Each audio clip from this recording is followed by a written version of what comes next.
আসসালামু আলাইকুম রহমতুল্লাহি ওয়া বারাকাতুহু। আশা করি মহান আল্লাহ রব্বুল আলামিনের অশেষ রহমতে আপনারা সকলেই ভালো আছেন।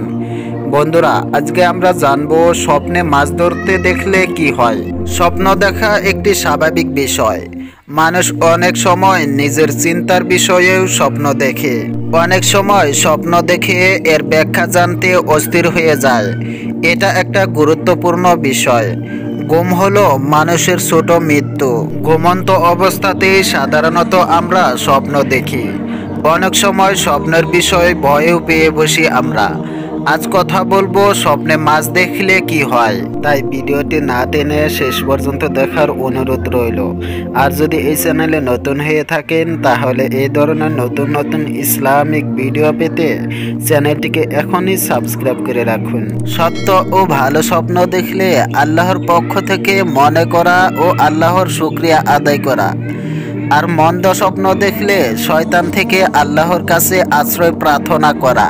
বিখ্যাত হাদিস বিশারদ ইবনে হাজার আসকালানি রহমতুল্লাহ আলাই বলেন, মানুষ যত স্বপ্ন দেখে তা মূলত দুই ধরনের হয়ে থাকে: সত্য স্বপ্ন, অসত্য স্বপ্ন।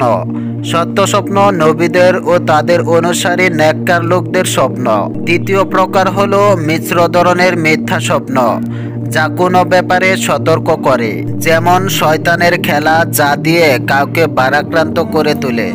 ফলে সে দেখে যে তার মাথা কেটে ফেলা হয়েছে, সে সেই কাটা মাথার অনুসরণ করছে। অথবা সে এমন কোনো সংকটে পড়েছে যা থেকে উদ্ধার পাওয়ার জন্য কোনো সাহায্যকারী পাচ্ছে না। কিংবা সে দেখলো যে ফেরেশতারা তাকে কোনো হারাম কাজ করতে বলেছে। অথবা এসব বিষয় যা সাধারণত অর্থহীন। এসব অর্থহীন স্বপ্ন। সত্য ও ভালো স্বপ্ন দেখলে আল্লাহর পক্ষ থেকে মনে করা ও আল্লাহর শুকরিয়া আদায় করা। আর মন্দ স্বপ্ন দেখলে শয়তান থেকে আল্লাহর কাছে আশ্রয় প্রার্থনা করা। হযরত আবু সাঈদ খুদরি রাদিয়াল্লাহু আনহু বলেন, নবী করিম সাল্লাল্লাহু আলাইহি ওয়াসাল্লাম বলেছেন, তোমাদের কেউ যদি এমন কোনো স্বপ্ন দেখে যা সে পছন্দ করে, তাহলে তা আল্লাহর পক্ষ থেকে। সুতরাং তার উচিত আল্লাহর প্রশংসা আদায় করা ও অন্যদের স্বপ্ন সম্পর্কে বলা। কিন্তু সে যদি এমন স্বপ্ন দেখে যা সে অপছন্দ করে, তাহলে তা শয়তানের পক্ষ থেকে। সুতরাং তার উচিত এর ক্ষতি থেকে আল্লাহর আশ্রয় চাওয়া, কাউকে এ স্বপ্ন সম্পর্কে না বলা। এমন করলে তার কোনো ক্ষতি হবে না। বুখারী 6584, মুসলিম 5862। হযরত আয়েশা রাদিয়াল্লাহু আনহা থেকে বর্ণিত, রাসূল সাল্লাল্লাহু আলাইহি ওয়াসাল্লাম বলেন, তিন ব্যক্তি থেকে হিসাব নিকাশের কলম উঠিয়ে রাখা হয়েছে। নাম্বার 1, ঘুমন্ত ব্যক্তি যতক্ষণ না সে জাগ্রত হয়। নাম্বার 2, নাবালেগ যতক্ষণ না সে বালেগ হয়। নাম্বার 3, পাগল ব্যক্তি যতক্ষণ না সে সুস্থ হয়। তাহাবি হাদিস নাম্বার 3028, আবু দাউদ হাদিস নাম্বার 4405, তিরমিজি হাদিস নাম্বার 1423।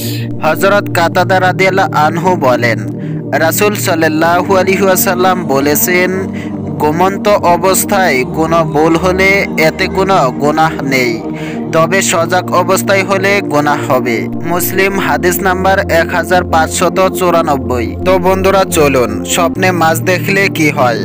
স্বপ্নে মাছ দেখা সম্পর্কে বিজ্ঞ আলেম স্বপ্নের ব্যাখ্যাকারী ইবনে সিরিন রহমতুল্লাহ আলাই দৃষ্টিভঙ্গি অনুসারে সে ব্যক্তির জীবিকা, কল্যাণ ও অর্থ বৃদ্ধির প্রতি ইঙ্গিত দেয়। তবে অন্যদিকে কিছু ক্ষেত্রে স্বপ্নে মাছ দুঃখ ও উদ্বেগের একটি সূচনা হতে পারে।